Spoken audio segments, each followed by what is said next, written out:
ISIS nightmare is bad, and it's only going to get worse. And I only know of one way to effectively approach beating back the scourge of the earth, the worst of the radical Islamic butchers of Islamic State. They've now beheaded an American journalist, James Foley.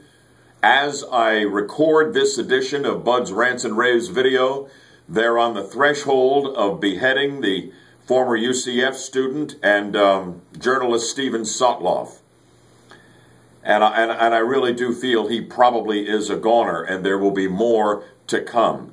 It's an extraordinary situation we find ourselves in, and what you need to watch out for with ISIS is the true nightmare scenario where they gather a huge number of Americans, Christians, other people from freedom-loving nations hostage and start executing them on video one after another.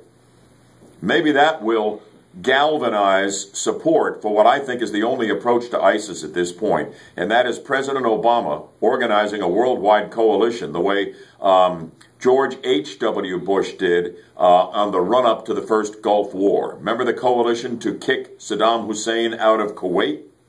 That sort of thing is, I think, what we need to do, because Europe's all on fire about the ISIS threat. The Arab League, a lot of rich Arab nations, including Saudi Arabia, they say they hate ISIS.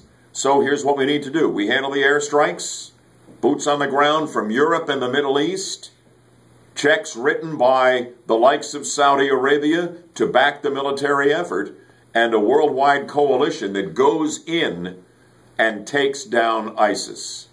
I think that's exactly the way we're going to have to go, because otherwise the ISIS nightmare will just grow exponentially worse. And we're now just beginning to come to grips with that ugly reality.